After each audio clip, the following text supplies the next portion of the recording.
Good afternoon, everyone, and welcome to Torah L'chaim with your host, Rabbi Anibal Mas. It's almost Shavuot. Shavuot will start tonight. So welcome to all of you who still wants to study a little bit of Torah before the Chag begins. It's a great thing when we're about to receive the Torah from Mount Sinai. It's the anniversary of God giving us the Torah, and it's an amazing thing. I apologize in advance if this sounds a little weird today. I'm using a different microphone, and I will explain what's going on here. Some of the things may look a little different, and it's because we are making plans to make this class a hybrid class. It's going to be an opportunity for people to come and listen to the class in person. And so we'll see. We wanted to do it from the Asper campus, so we're going to see how it's going to go. But that means that I have to embed everything on the software that I use. Everything is online. It may sound and look a little bit different today. It's a test. We're going to see how it's going to work. But I'm very excited to have the opportunity to have people in front of me. But for all of you who take the class online, you rely on this class being online, don't worry. Everything is going to continue the way it is from your end. But it's also going to be an opportunity for people to come in person. So welcome. Welcome, everyone. Welcome to David and Brenda Grossman, Rocky Pollack, Amparo Goldman, and Maggie Harris. Who else is there? Just let me know. Say hello here. I'm going to check here on my device how it's everything looking there. It looks like so far so good. So how is everybody doing? Did you make any preparations for Shavuot? Are you doing anything tonight? Are you going to a tikkun? Did you get your cheesecake? Did you get your blintzes? Let me know how you're going to celebrate Shavuot tonight. Welcome, Karen Farkas. Welcome to the class. I want to know what people are going to do. Are you going to go to shul tonight, tomorrow morning? Remember, on Saturday, it's going to be interesting because it's Shabbat and Shavuot. So that means that we are going to have Iskor on Saturday morning, which is, it doesn't happen too often to have Shabbat and Iskor at the same time. Welcome, Randy. Randy Lodinger is here with us as well. Great to have you. So, in our end at Sherry Zedek on Saturday, we're going to have so many different things. We have Shavuot, of course, Shabbat, Iskor, but we also have the graduation from the Choosing Judaism class, also known as conversion classes, but we call it Choosing Judaism. So there was a group of people who are graduating, and they're going to be there receiving their certificates and being welcomed by the entire community. So if you want to be in person, please come to say hello, to welcome these people. And if you can make it online, just do it online and welcome them in the chat. Okay? So, Brenda Grossman, you said baked chocolate chip, challah, and challah. Okay. Oh, baked chocolate chip, challah. That's a good thing. Wow. Very nice. Very nice. So, we are going to begin with the class today. As I mentioned before, I want to talk about Shavuot. So we all understand what we are celebrating, and we can get even more prepared for the celebration of Shavuot tonight. And one of the things that we have to remember is that the festival of Shavuot means the festival of the weeks. So it's all related to the 7 weeks between Pesach and the festival of Shavuot, okay? That's the beginning. The name is kind of confusing because it doesn't, the name of the festival doesn't really tell us what's happening on that festival, right?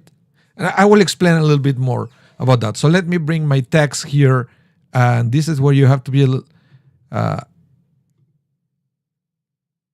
I like it like this. There you go.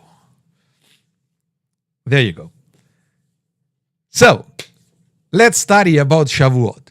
So we have to understand that this festival is called by the Torah the festival of Shavuot. That's the name that the Torah is giving us, okay?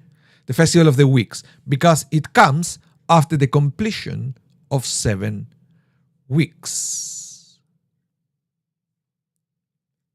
You understand that it doesn't say much there. In fact, I think it's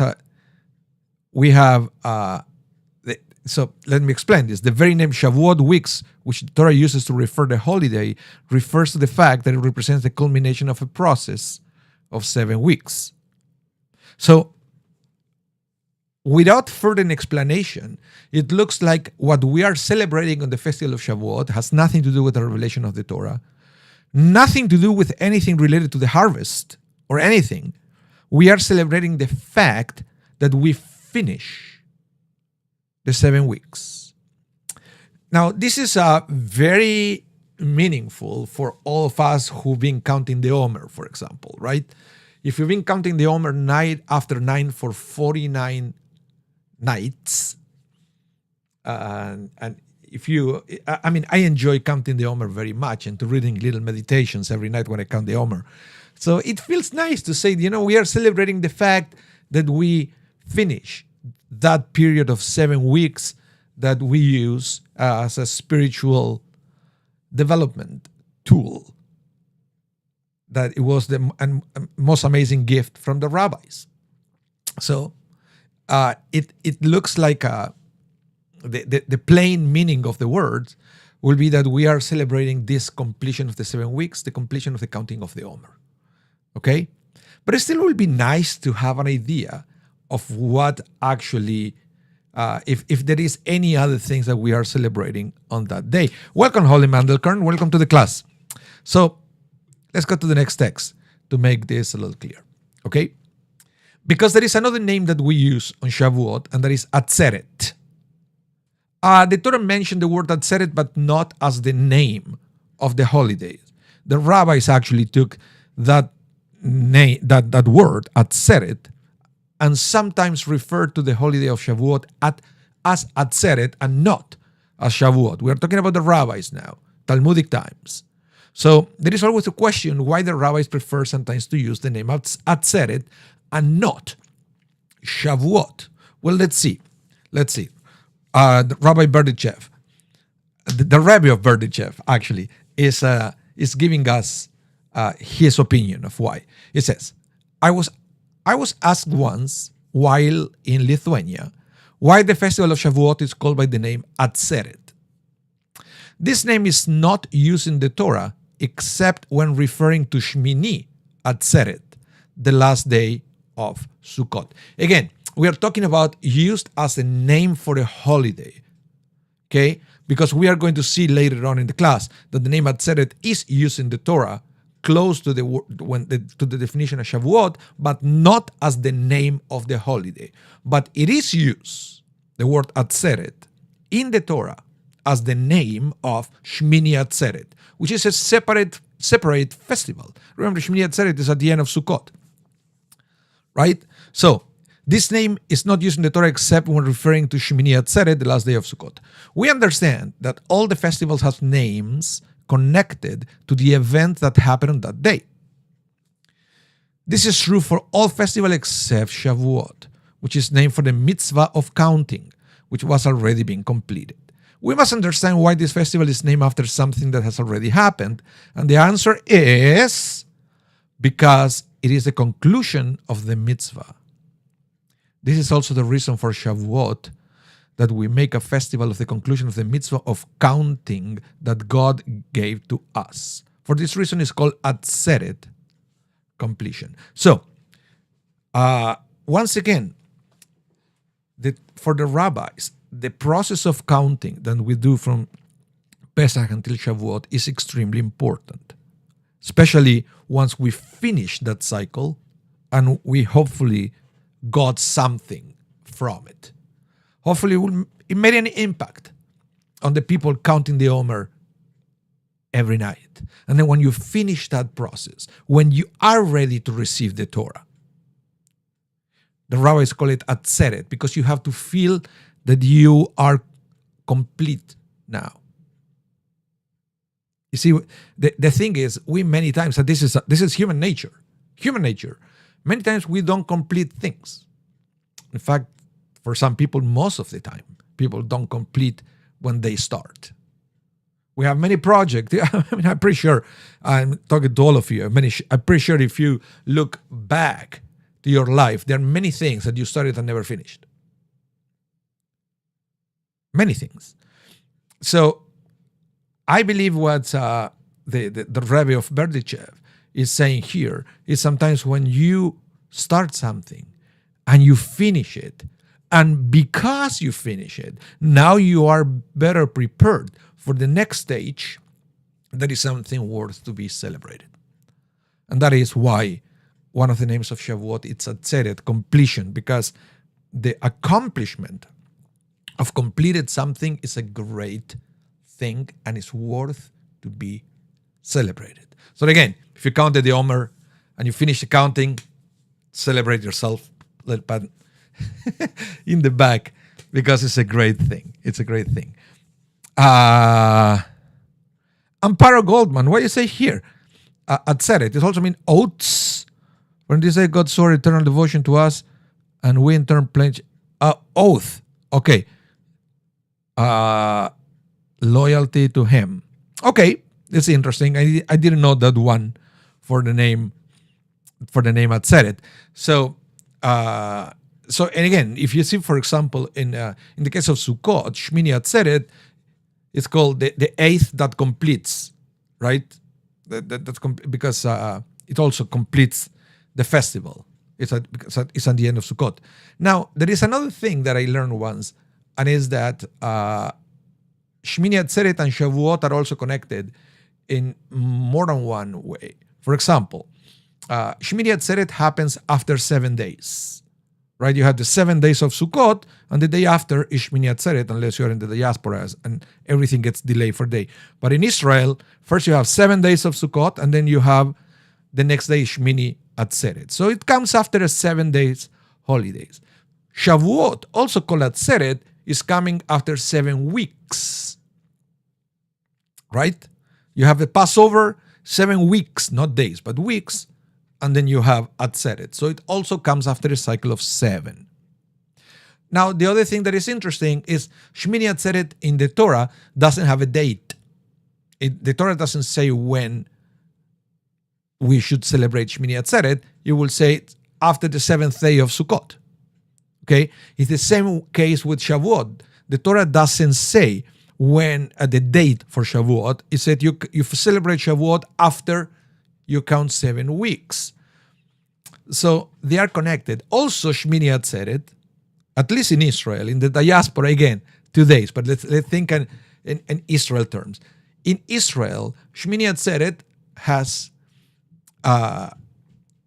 Shmini Atzeret is also Simchat Torah. It's the day where we finish the Torah. And on Shavuot is the day where we receive the Torah. So again, Shmini Atzeret and Shavuot are connected in more than one way. Sometimes we don't think of those little details, but please remember that they are connected. Okay? Okay, very good. So this is one thing that we learn. One of the names is Atzeret, and it's also related to the counting of the Omer. Now, let's continue with this. The Rambam will say it. God commanded us to observe the festival of Matzot for 7 days. That's, again, I mentioned this before, but I always like to remind you, because we forget that the rabbis most of the time will call Pesach Festival of Matzot, Chag HaMatzot. Why? Because the Pesach is only the first night, the Seder. That's Pesach, when we used to sacrifice the Paschal lamb. The whole rest of the week is not Pesach anymore. It's Chag HaMatzot, the festival of Matzot. We don't have, in the other days of Passover, we don't sacrifice the Pesach lamb. Okay? Just that's why they call it here Festival of Matzot and not Pesach.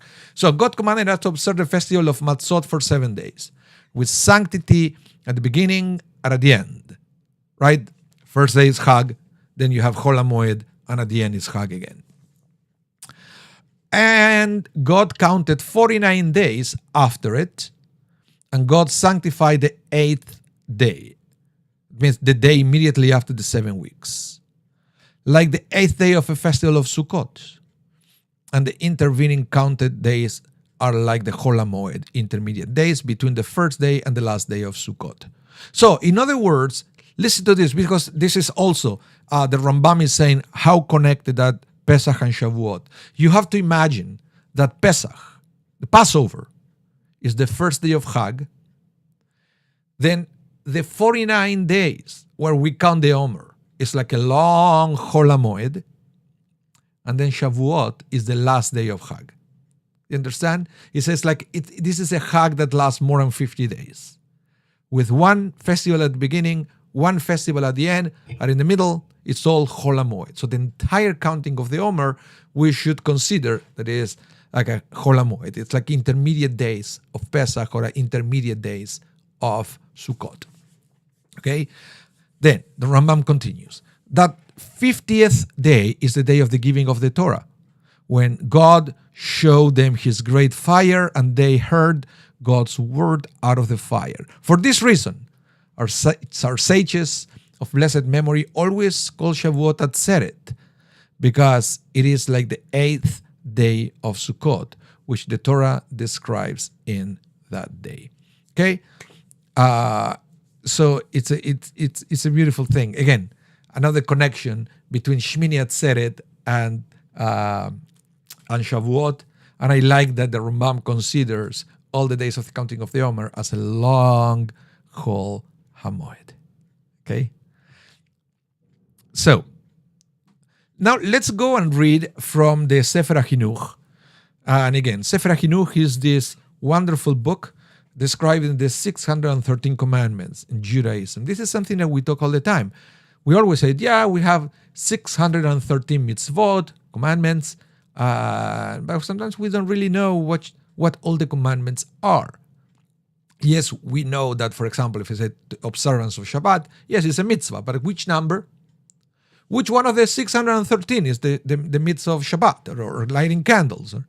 Right? Every mitzvah has a number between 1 and 613. So the Sefer HaChinuch, there is also Sefer HaMitzvot. There are different editions, and the counting changes a little bit from one or the other. They're all 613, but which one are the mitzvot? Believe it or not, there's a little bit different between one book or the other. Depends who the author is of these books counting all the commandments. This one is the Sefer HaChinuch. It's talking about the mitzvah 306, and it says as following. For the entire essence of the Jewish people is only the Torah. Okay?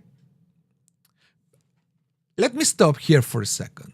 The entire essence of the Jewish people is only the Torah. So in other words, well, and actually we already learned this when Moses went to talk to Pharaoh, right? The whole goal was to go to the mountain and to worship God, and we also understand that it was to receive the Torah. And Pharaoh said no to that. Pharaoh said no to that. But the idea of delivering the Jewish people from slavery was to give them the Torah. And of course, then the ultimate goal to be to get that Torah and to enter to the land of Israel. Okay? The important thing here is the Torah, the one that will tell us what to do, will tell us what God wants us to do for our own good. So, for the entire essence of the Jewish people is only the Torah.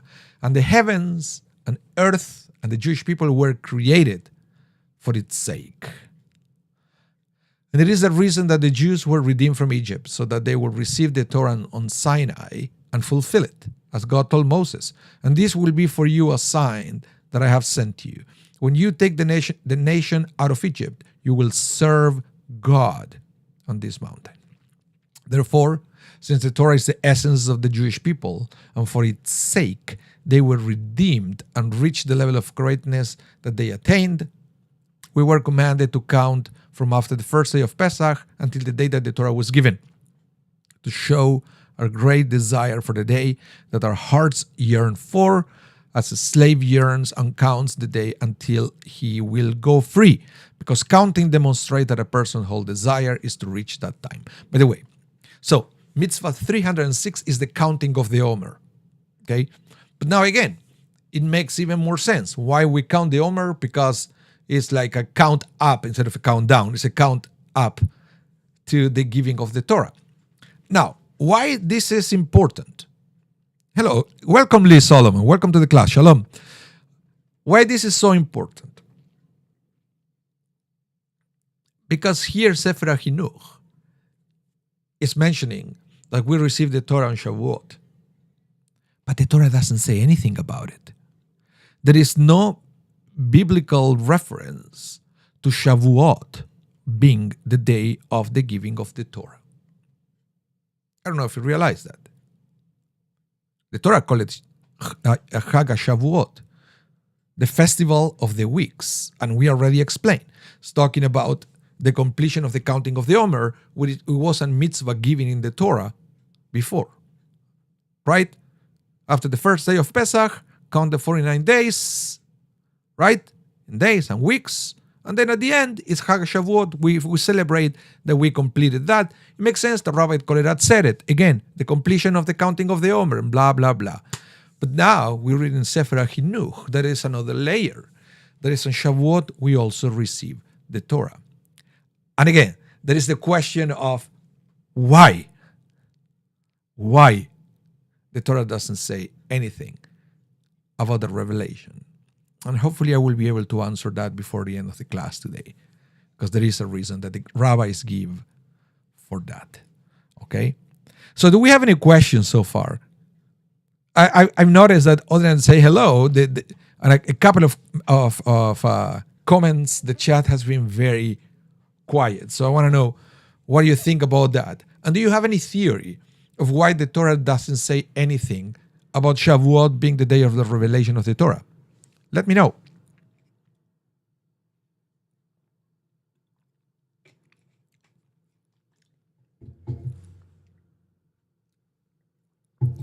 Okay. Keep thinking. I want to know if you have any theories of why the Torah doesn't say anything. Okay. Let's continue.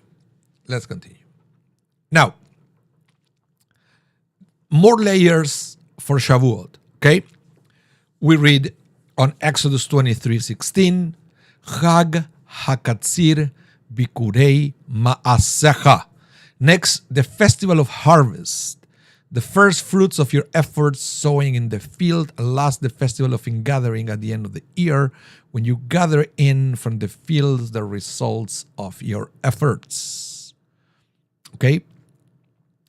So these are also one of the names of Shavuot. Shavuot is Chag HaBikurim, the festival of the first fruits. Why? Because there was not a tradition, it was a law, it was a mitzvah to bring the first fruits of the land to the temple as an offering, to the Kohen, to the priest. Okay? So this is something that we have to have in mind, that the Omer, when we started counting the Omer back in Pesach, back in Passover, 7 weeks ago, the Omer was the beginning of the barley harvest, and the 2 loaves offering was the beginning of the wheat harvest. The 2 loaves is Shavuot, okay? And that is why the holiday is called the Day of the First Fruits, which is very interesting. Now, what is interesting is that the loaves of bread that we used to present back in the time of the temple, made out of wheat, they are called the festival of the day of the first fruits, because bread is not a fruit, wheat is not a fruit, and yet it's called the festival, the first fruits. Holy Mandelkorn, you say Revelation, it's a long process that evolves and is ongoing. It's not just a one-time event. Maybe it's saying limiting the giver of the Torah, the one-time limits our idea of receiving it. Very interesting, Holly, very interesting. And welcome, Joseph Victor Vara from India. Welcome to the class. And Chag Sameach, I'm pretty sure, I don't know what time is in India. Let us know in the chat, but I'm pretty sure that the festival probably already began. Here in Winnipeg is 12:30 p.m. And we are going to start Shavuot in the evening with the tikkun. But now I'm curious.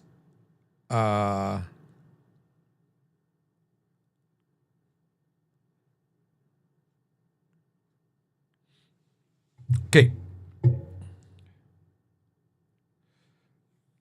So let's continue. Okay. So we understand the Shavuot. We also call it the festival of harvest, but it's festival of the beginning of harvesting the wheat. And the other thing that we still have to answer is why the rabbis call wheat a fruit. Okay, again, if you have any theories of that, let me know in the chat. I think this is fascinating, the way the rabbi is trying to explain this. Okay, so let's see. Now,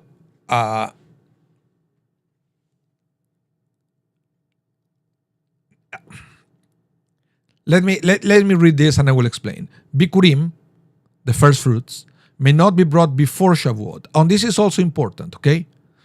The residents of Mount Zvoim brought their bikurim before Shavuot, and they were not accepted because the Torah says the festival of harvesting of the first fruit of your produce that you planted in the field. Okay, it looks like, again, different regions of the Middle East will have different dates for the harvest. Okay, there were probably some regions that they were more fertile. Maybe they could start harvesting wheat earlier. Same with the oats. It's all approximated, right? And so that's why the Torah says, let's put a fixed date for the harvest to celebrate the harvest, and that will be 7 weeks after Passover. So you cannot bring it before that. You cannot bring those bikurim. Okay? Now, but the other thing that the rabbis explain is bringing the first fruit of the 7 species to the temple and giving them to the Kohen. So they expanded. It's not just wheat. You have to bring the first fruit of the 7 species that grow in Israel, and you have to give them to the priests. Okay? So in this day and age, basically what we do, or some people do, they make donations for Shavuot. It's like a kind of celebration of the Bikurim. So that's what we do, because we don't have the temple anymore. So we cannot bring our harvest to the priest. But we still want to celebrate somehow the Bikurim. So some people make donations. Here in Winnipeg will be the Winnipeg Harvest, or other organizations that have something to do with food. Interestingly enough, I tried to bring the idea to the synagogue, but I was told that here in Winnipeg, the tradition is to make a big donation to Winnipeg Harvest for Yom Kippur, for the Day of Atonement, which is a day that we don't eat, we fast. So we think about people who are struggling, feeding themselves for their family during the year. So that's the time where we donate food to the food banks here in Winnipeg. But back at home in Argentina, Shavuot used to be a big day at school where we used to bring food to donate to the local food bank, and it was a beautiful thing. So there are always ways to reimagine all these mitzvot that they kind of became discontinued because we don't have the temple anymore.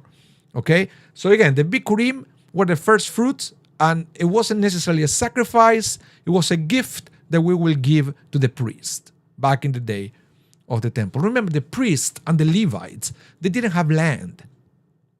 By law, they were not allowed to own land. So they pretty much relied on people's donations to survive. So all these things were very important in the context of that kind of society. So we always have to remember that. Okay. Now, the Talmud reveals yet another distinguishing feature of the holiday of Shavuot. The Mishnah tells us that there are 4 days during the year when God judges the world with regard to various things. Although the most famous is Rosh Hashanah, right? When judgment is pronounced in general on everyone in the world, there are certain natural phenomena for which individual days of judgments are designated. On Shavuot, God decrees how much fruit will be produced by the trees during the coming year. So Shavuot is also a day of judgment, which, by the way, it is also connected. Let's go back to Shmini Atzeret. Remember, I told you that at the end of Sukkot, which is the end of the high holidays. Actually, the end is the day before. It's Hoshana Rabbah, but it's also connected to the end of certain kind of judgment. And Shavuot is the day where God will decide how much fruits are going to be on the year. So there, the Mishnah in Rosh Hashanah 1:2 said there are 4 times each year that the world is judged, and Shavuot for the fruit of the trees. And you remember the other one is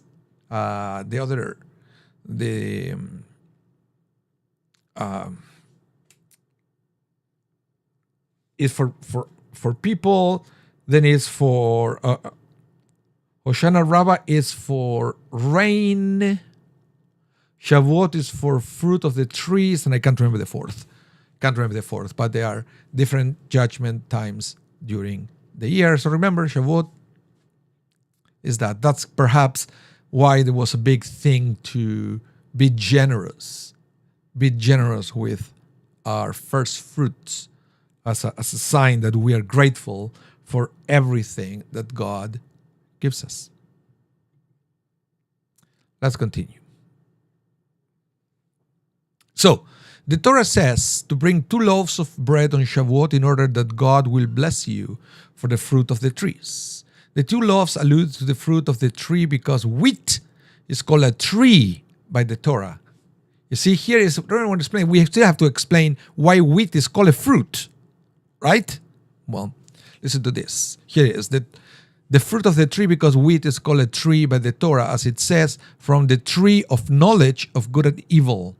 According to the opinion that the tree they ate from in the Garden of Eden was wheat. It wasn't an apple. According to the rabbis, the produce that Adam and Eve ate was wheat. They probably ate bread. I always knew that bread was evil. It's evil bread. Come on, guys. It's evil food. Okay, Rocky Pollack just said, so is there a vidui for abuse of Winnipeg's tree canopy? No, it's not. No, it is not. But the fact that we stay all night studying Torah, right? Now it starts making more sense. I believe so. The gift that we do studying Torah all night, it kind of bring a little bit of a serious tone to the holidays. But then when we read that it's also Day of Judgment, it kind of makes sense. Amparo, you said, our sages have taught us that the world was created only for the purpose of keeping the Torah. The Torah, yeah, and the mitzvot, of course. Karen Farkas, I thought it was a pomegranate. Yeah, there are many midrashim about that. But I guess during Shavuot, it makes sense for us to believe that, and especially if there is any kind of way that we can connect the two, to say that the wheat was something important. It was already mentioned earlier on in the Torah, and yeah.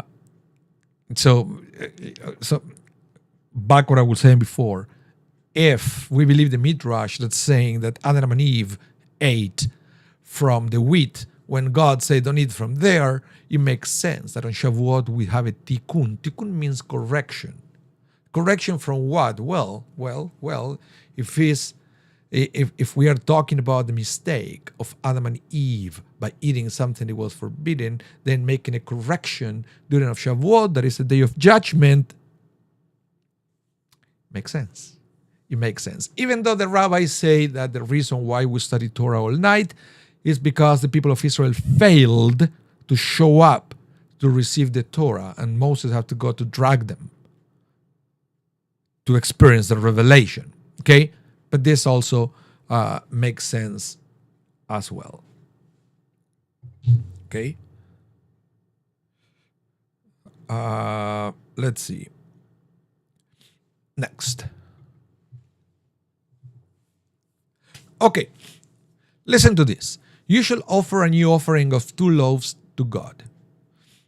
This is a sign that the day of the giving of the this is a sign of the day of the giving of the Torah, because the Torah must be new to a person as if he received it from Mount Sinai that very day. The reason that the Torah does not explicit, so now we are going to try to explain why the revelation of the Torah is not mentioned in the Torah. Okay? Who was the one who said that before? Let me go through the chat. Holly Mandelkorn.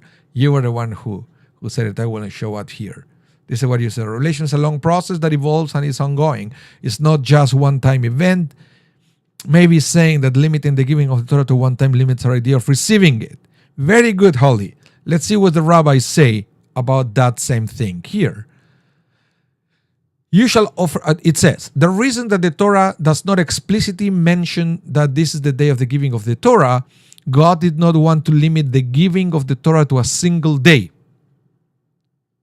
Okay?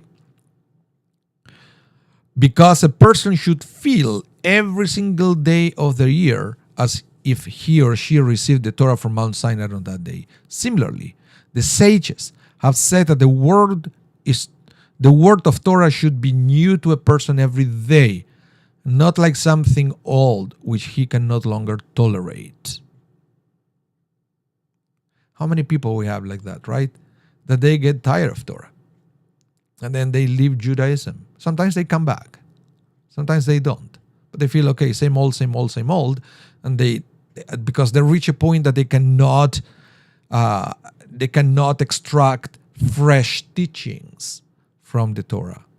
And the rabbis are trying to desperately let us know that we have to make an effort to keep the Torah fresh, to keep the Torah inspiring. And the only way to do that is to keep studying.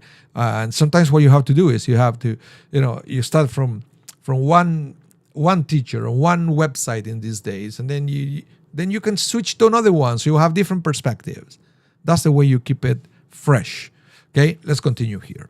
The truth is that one does indeed find something new in the Torah every day. Therefore, the Torah did not specify the day that it was giving apart from the hint in the word new, to teach that the Torah is like a new offering every day. Okay? So in other words here, when it says, I'm going back to the beginning of this text, right there, right at the beginning, you shall offer a new offering of 2 loaves to God. So, but it's also like the 2 loaves may be a reference to the 2 tablets of the law, but it's also the fact that, how, at least back in the day, you bake fresh bread every day. We don't like old bread. And that's a fact even to this day. We don't like it. It tastes funny, right? We avoid it. We try to have fresh bread. And that's why the hint there of new offering of 2 loaves to God. That's a beautiful thing. Now, the other thing that you have to remember, and I always like to acknowledge this at least, that is on Pesach, we were not allowed to eat bread. On Shavuot, we have to. It's all the opposite. We have to. On Pesach, the reason why we eat matzah is because the yeast symbolizes the ego.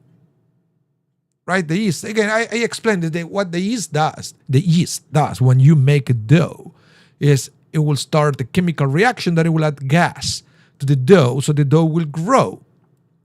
Kind of like, when you have an arrogant person, and there's a nice coincidence. So an arrogant person, we say that they have the head full of hot air, right? Because it's not real. It's something that, that's not the person. The person should be like matzah, like a plane without an ego.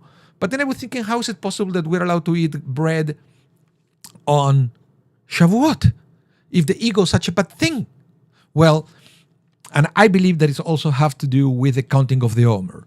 After these 49 days, when we counted the Omer, when we worked on our values, on our midot, on our ethics, right? After you work with that, then we are ready to eat bread. Then yeast, it's not bad for you anymore. You don't have to eliminate it, you have to control it. That's the ultimate goal in life. We start in Pesach with eliminating it. But then on Shavuot, we prove ourselves that we don't really have to eliminate anything from our lives. What we have to do is to learn to control it. Judaism doesn't believe on eliminating the Yetzer Hara, for example, the evil inclination. We learn that we have to learn to deal with a good inclination and evil inclination, but both inclination, they have to be on our hands and not the other way around. We have to be in control. But in order to do that, we have to work on it for a long time, for 49 days. Okay? Let's continue. Thank you, Joseph. Now, listen to this. This is very interesting as well. Rabbi Yehoshua, this is from the Talmud now, okay? Rabbi Yehoshua says that being happy on a festival is also a mitzvah. We know this. There is even a song about it. It says, Mitzvah gedola lihot besimchot tamid. It's a mitzvah. It's a great mitzvah to be happy all the time, but specifically on the holidays. That's why, for example, on a festival, we are able to do some cooking, while on Shabbat we are not. Because Shabbat is not necessarily described as a day of joy, it's described as a day of rest. But the festivals are described in the Torah as a day of joy. That's why we have more flexibility on the kind of food and how we prepare it for the festival that we don't have on Shabbat. Okay? So it's interesting. So it's a mitzvah to be joyous all the time, but even more so during the festivals. Okay. As it was taught, Rabbi Eliezer says that on a festival a person should either, listen to this, either eat and drink or sit and learn Torah. Okay? You have to choose what makes you happy. Because at the end of the day, it's what makes you happy. But you have to choose. You either, on a festival, eat and drink or you study. Rabbi Yeshua said, no. Sorry, Rabbi Eliezer, I don't agree with you. Rabbi Yeshua said that he should divide the day. Half the day for eating and drinking, and half the day for sitting in the Beit Midrash and learning Torah. They both derive their position from the same verse. One verse says, it is atzeret, gathering, ceasing, for the Lord your God. Okay? And so Rabbi Eliezer holds that these two verses, atzeret for the Lord your God, and the other verse says, it shall be an atzeret for you. Okay, the word atzeret appears twice. It says one is for the Lord, the other one says for you. Rabbi Eliezer holds that these two verses indicate that a festival should be dedicated either all for God or all for you. Rabbi Yeshua holds that you should divide the day, half for God and half for you. Rabbi Eliezer said that everyone agrees that on Shavuot, for you is also required. Why? Because it is the day that the Torah was given. So, which is It's interesting, right? It's interesting. That's even Rabbi Eliezer, that I said you have to choose, will say, but on Shavuot, you have to do it an extra for you because it's the day that the Torah was given. But I like the words of Rabbi Yeshua, where I say that in every festival we should find a balance. And we have to feed our bodies and feed your souls. Our souls, both are important. And remember, as I just mentioned before, in Judaism, we don't believe on eliminating one or the other. In Judaism, we believe in a balance. It should be a balance between body and soul. So we have to feed the body, eating and drinking, and feed the soul by studying Torah, especially on Shavuot, when we are receiving the Torah. And Para Goldman, you said, yes, we should be studying Torah daily. King David, in every Shabbat, he will sit and study Torah all day. Well, I hope that's true about King David. He was a very interesting character. But yeah, I guess if we take it for the beautiful songs that he wrote, yeah, he knew a little bit of Torah. He knew it. So Rashi explains this by saying, we also require for you, because a person rejoices with food and drink to show that the day that Israel received the Torah is pleasing and enjoyable. So I don't know if you already made arrangement for Shavuot, but treat yourself on Shavuot. Treat yourself. Go get some cheesecake. Go get some blintzes. Go get some cheese knishes, because we eat lots of dairy on Shavuot. Why dairy? Well, there are many theories about why dairy. I don't know if you knew about this. The most interesting one, it says that because on Shavuot God revealed the Torah, one of the commandments in the Torah was how to slaughter the animals properly. You know how to make shechita, the special cut that the Jewish butchers will do to slaughter the animal, and then you have to drain the animal for all the blood, and that takes training, so nobody was sure how to do it. So to avoid any risk of transgressing the Torah on day one of the revelation, they decided to eat just dairy products. It was a safe thing to do, instead of trying to go and figure it out quickly how to slaughter things to make it kosher. So that's one explanation why we eat dairy products on Shavuot. We have a couple of comments here. Let's see. Randy Lodinger says, as the Friday night prayer says, God didn't give bread, he made wheat. So the people will have to gather it to make bread to feel they have created too. Very nice. Thank you, Randy. Rocky Pollack, isn't every Shabbat like that? We pray, we make kiddush, pray again, shlosh sehudot, three meals, etc. Yeah, we do it. We do it on Shabbat, but on the festivals, it should be like not only that, but also that has to bring joy to us. And so we're allowed to have even fancier foods on the festivals that we cannot have in Shabbat sometimes if you follow a very strict Shabbat, because you will have problems to cook and heat on Shabbat. So on the festivals, you take it to a different level. Karen Farkas, unfortunately, dairy gives me migraines. I also don't eat most meat, so I'm just parv. Okay. They are very interesting and very delicious parv cheesecakes out there. I tried once and it was quite good. And I guess in these days, everything has so much sugar that sugar masks any other ingredient, unfortunately. Everything is full of sugar and salt. Welcome to the 21st century. Let's continue. So, Shavuot is a very holy festival when God sanctified us with His Torah and mitzvot and selected us from amongst the nations to be His treasured nation.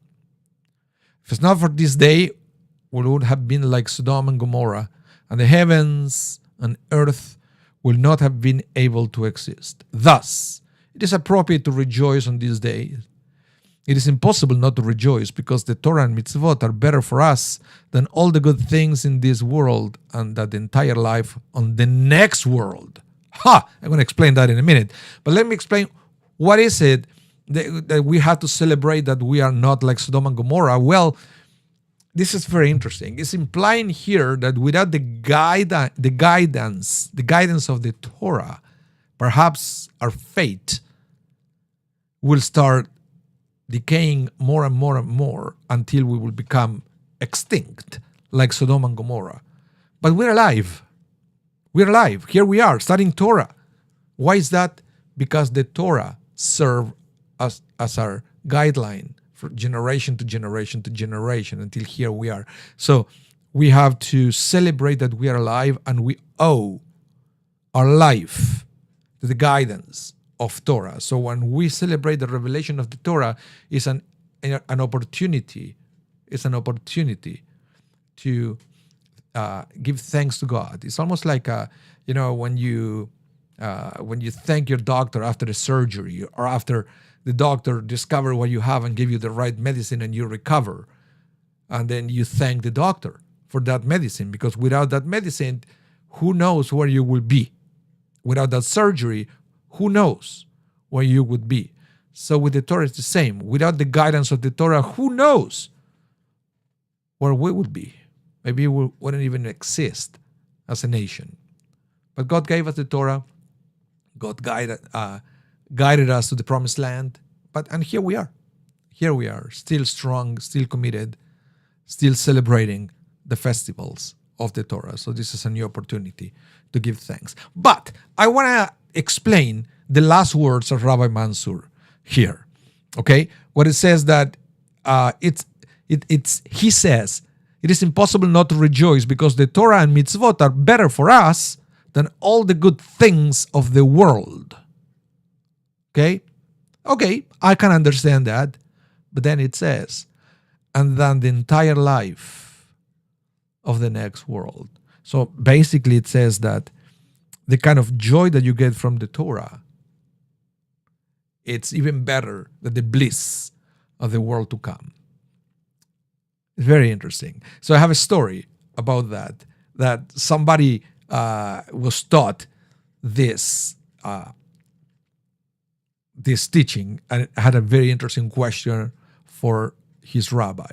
And perhaps I'm going to close the class with this next text. Listen to this. A rabbi once delivered a lecture in which he remarked that a person who provides the funds from Torah study will enjoy the same reward in the next world as the Torah scholars themselves.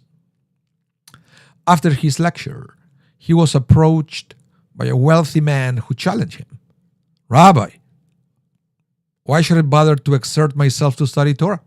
All I have to do is to make donations to the Torah institution, and I'll be assured immeasurable reward in the world to come. Easy peasy. Money I have, right? Time I don't, so I don't need to study Torah. The rabbi regarded the wealthy man with an expression of utter seriousness and responded, it's true that your portion in the world to come will be the same, but your life in this world will not be comparable.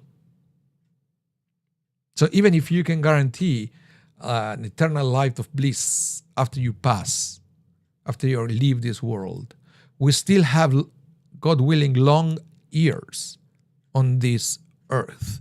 So how are you going to infuse those years with meaning?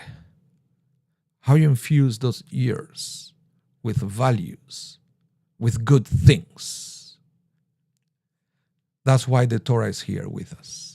By studying Torah, hopefully we'll have the answers on how to live a life of meaning, to the point that the life in this world could be compared to the life in the world to come. It's great to know that we will have bliss in the world to come, but it's also good to know that we can have spiritual bliss right here, right now. That's why I believe it's very important to commit ourselves to Torah study during the year. So thank you to all of you who've been coming here week after week after week to study with me.